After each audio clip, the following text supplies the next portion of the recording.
दोस्तों, यह कहानी है उत्तराखंड के कुमाऊं क्षेत्र में देवदार के घने जंगलों के बीच छिपा हुआ एक छोटा सा गांव था जिसका नाम था मलोट्टी। मलोट्टी अपनी शांत सुंदरता और स्वच्छ हवा के लिए जाना जाता था।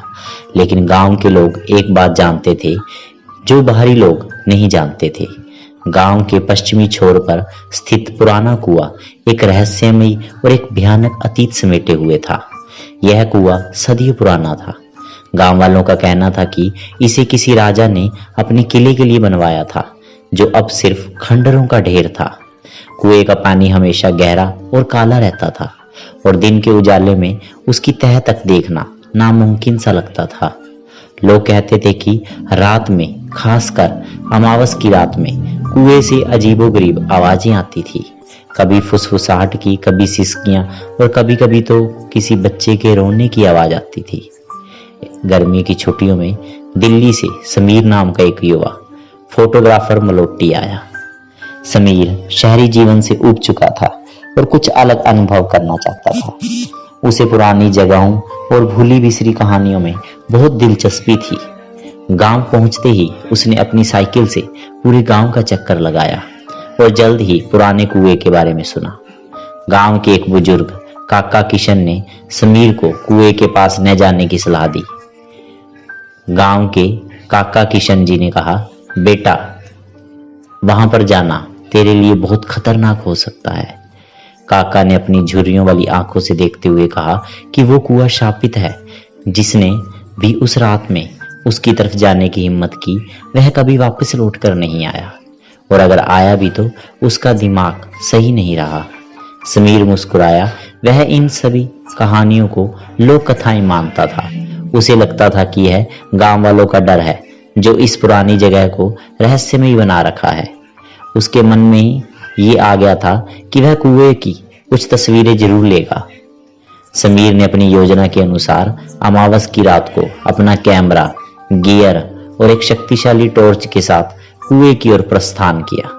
जैसे ही वह कुएं के पास पहुंचा, हवा में एक अजीब सी ठंडक घुल गई। देवदार के पेड़ हवा में सरसराहट कर रहे थे, मानो किसी अदृश्य शक्ति ने उन्हें हिला दिया हो। कुएं के पास पहुंचकर उसने टार्च जलाई। कुएं के पत्थर शैवाल और काई से ढके हुए थे।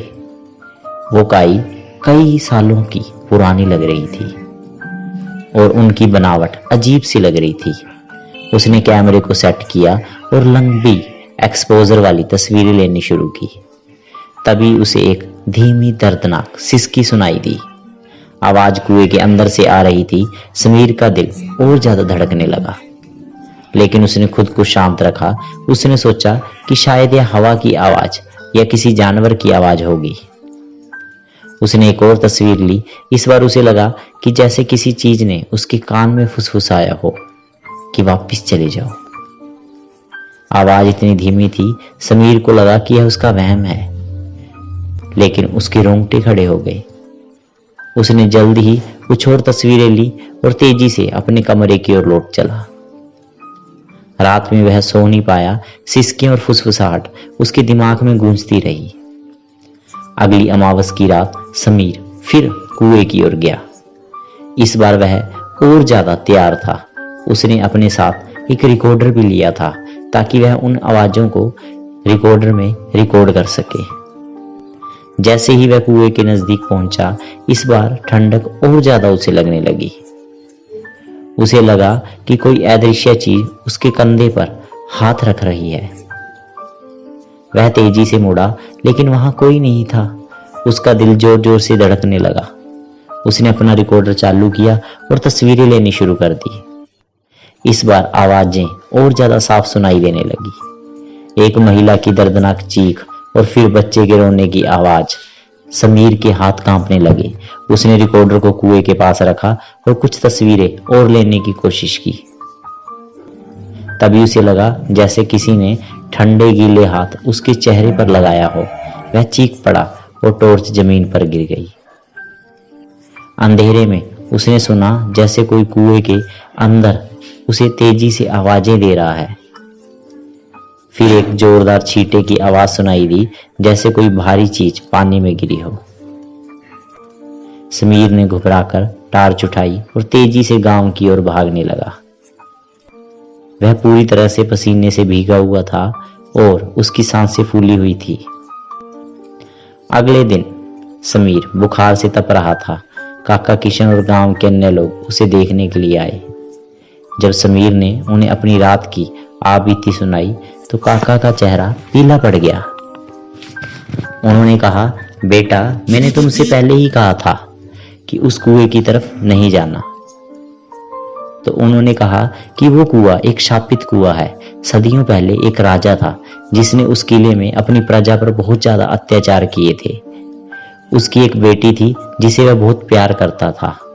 एक बार पड़ोस के राज्य ने हमला कर दिया। राजा की हार निश्चित थी। उसने अपनी बेटी और उसने अपने सबसे वफादार सैनिकों को उस कुएं में फेंक दिया ताकि वे दुश्मनों के हाथों में न पड़े। उसने सोचा कि पानी में कूदने से उनकी मौत आसानी से हो जाएगी, लेकिन कुएं की गहराई और चट्टान ऐसी थी कि वो तड़फ तड़फ कर मरे। उनकी आत्माएं तब से वहीं भटक रही हैं। काका ने आगे बताया कि खासकर अमावस की रात को जब अंधेरा सबसे घना होता है तो उनकी आत्माएं बाहर आ जाती हैं। किसी ऐसे व्यक्ति की तलाश करती हैं वह जो उन्हें मुक्ति दिलवा सके या जो उनकी तरह ही कुएं में फंस जाए। समीर ने काका की बातें सुनी और उसका शरीर डर से कांप उठा। उसने याद किया कि कैसे उसे लगा था कि कोई उसे छू रहा है। उसे लगा कि ये शायद उसके मन का वहम ना हो और उसे बच्चे के रोने की आवाजें भी सुनाई दी थी। उसने अपनी रिकॉर्डिंग, जो कि उसने कुएं के पास रखा था रिकॉर्डर, वहां से अपनी रिकॉर्डिंग सुननी शुरू की। लेकिन वो जानकर यह हैरान हो गया कि रिकॉर्डर के अंदर वो आवाजें रिकॉर्ड ही नहीं की गई। समीर ने उस रात गांव छोड़ने का फैसला किया।